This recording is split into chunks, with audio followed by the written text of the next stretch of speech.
May itinalagang mga responsableng opisyal ang pamahalaan sa patuloy na pangangalaga sa ating mga OFW. Ito ang Pilipinas Online Bantay OCW, hatid ng Bantay OCW Foundation. Ako po si Susan K.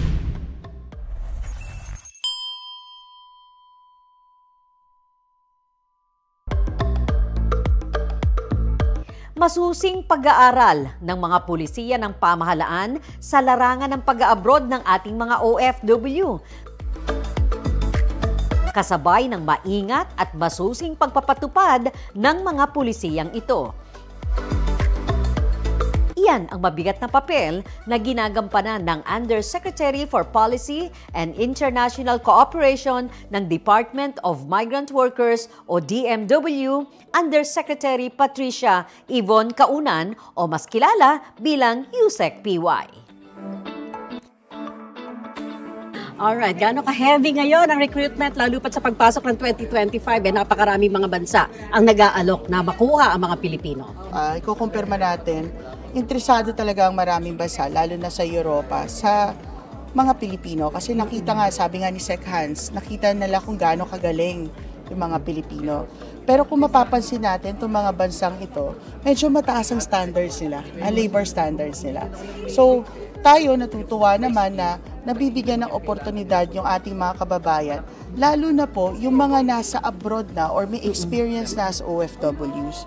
Kumbaga, nagkakaroon sila ng opportunity na mamili kung saan nila gusto na magtrabaho para mas maging maganda sa kanilang mga pamilya. Ma'am, dito sa Europa, mga professionals ang hinahanap nila, no?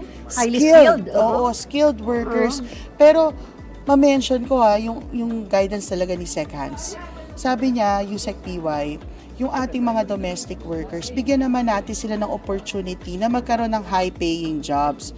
So, ang crucial dyan, ano bang gusto natin sa bansa? Patuloy sila na magtrabaho as domestic workers o as government, bigyan natin ng oportunidad na makahanap naman sila ng mas magandang trabaho.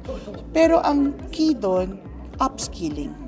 Kailangan nilang matrain, andyan ang TESDA, para maging caregivers. At kami naman sa DMW, naghahanap or nalalapitan, actually hindi kami naghahanap, nilalapitan kami ng market, nini-negotiate namin yung best terms para yung ating mga kababayan. Kasi alam nyo, hindi ko naman masyadong, yung ating mga professional and skilled, medyo kaya na nila yung, di ba? Kaya na nila, marami talagang demand for them. But what we want is for our domestic workers to have a chance to dream again and pa-promote naman sila. Magkaroon sila ng, kasi from $400 sa Middle East na sweldo, narinig nyo kanina sa Slovenia, uma-average ng 1,300 to 2,500 euros basic salary. Ang layo. Ma'am, sinasabi mo nga na kailangan yung upskilling na yan, retooling. Pero dati kasi tawag nila doon near hire. Malapit-lapit ng ma-hire. So, hindi na ginagamit. Pero paano natutulungan ngayon ng Philippine government yung sa halip nga na sa DESDA, talagang paano ino-offer to through the local government? Ang tutok namin dito, kumbaga sobrang tutok namin, kasi mandato ng DMW rin, not only to ensure globally trained OFWs together with TESDA, ito na yung magic word, job matching. Okay. So, ang pinag-uusapan namin sa ibang bansa, meron tayong pool dito ng mga kababayan. Yung skill set ba nila match sa needs nyo? Kasi kung match, halika mag-MOU tayo. Effective yun. Oo, effective yun. Very practical approach. Ang importante, kasi kung puro salita lang, ganyan, wala mangyayari. So, anong bang kailangan nyo? Baka meron kami. Kung wala naman kami, di hanap kayo sa iba. Inuunahan mo na. Ito mga meron sa amin. Inuunahan ko na, proactive. Ito ang meron kami. Okay. Ito ang meron kami. And sinasabi ko ito ang plano namin. Meron kami mga kababayan na domestic workers na sa tingin namin, ang trabaho nila, caregiving na rin. Pero dahil wala silang tamang training at sertifikasyon, ang sweldo nila, sweldo ng domestic, imbis na sweldo ng caregiving. Ang maganda pa dito, maidagdag ko, under President Bongbong Marcos, naipasa rin yung Caregivers Act. Ibig sabihin, alam ko and alam niyo mga kababayan, ng oportunidad para sa caregivers ay hindi lamang abroad. Kung hindi dito rin sa Pilipinas, medyo malaki rin ang sweldo nila or yung kanilang natatanggap na income. So imagine an opportunity sa bumabalik na domestic worker, matitrain, siya na ngayon ang may choice, mga kababayan.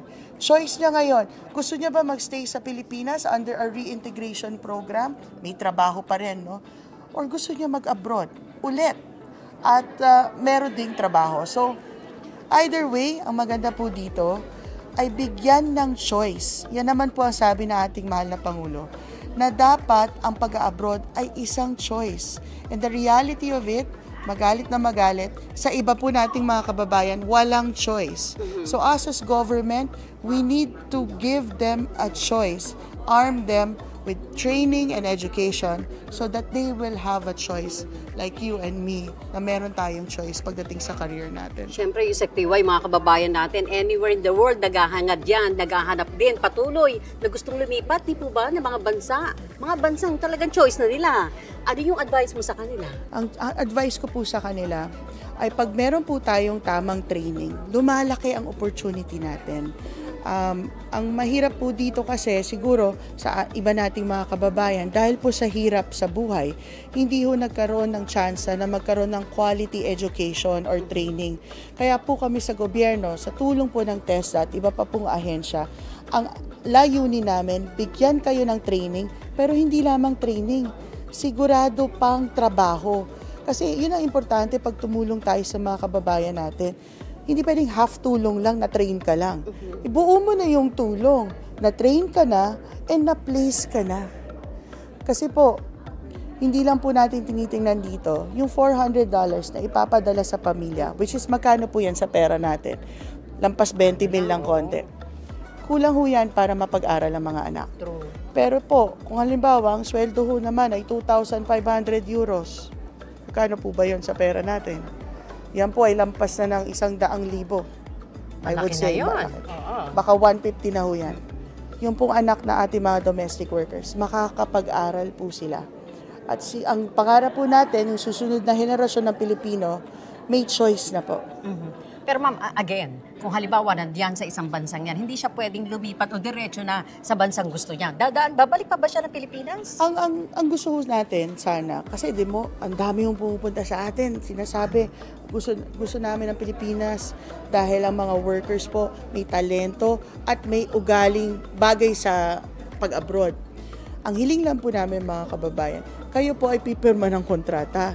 Ay respetuhin ho natin ang kontrata ninyo. Tapusin nyo ho ang kontrata ninyo at after po nun, kung anong oportunidad, kung kayo po'y babalik ng Pilipinas, gusto nyo mag-apply abroad, o doon po may mag-offer na sa inyo, ang maganda lang ho naming advice, kahit to diretso nang may mag-offer sa inyo, kayo po ay mag-rehisto pa rin sa opisina namin. Para po, di ba, tuloy-tuloy pa rin ang inyong OWA membership, nakarehistro pa rin kayo sa amin, at mas maging madali ang proseso. Panawagan ko lang ho sa mga kababayan natin siguro sa huli. Every time po nag-a-announce tayo ng magandang oportunidad, nandyan din yung mga illegal recruiter, sinasakyan yung sinasabi natin. Naghihirap po ang mga opisyales, DFA, DMW to negotiate para po hindi kayo mahirapan sa inyong pag-apply. Huwag nyo hong isasangla ang mga gamit ninyo, ganyan, para ibayad sa mga illegal recruiter. At digital din ang illegal recruitment. Wag ko kayo basta magsisend ng pera para lang ma-interview. Alam ko ho, minsan, galing din ho ako sa pribadong sektor. Minsan ayaw mo maniwala sa gobyerno. Pero this time ako na ho nakikiusap, please maniwala ho kayo. Dahil ho, ang daming manloloko. Kaya ho kami sa DMW, ang tahanan ng OFW, kami po ay gumagawa ng paraan para hindi lamang ma-inform kayo ng tama. Pati po yung mga job fair, inaano na namin, ino-organize na ho na, para alam nyo na ho kung saan pupunta na tama.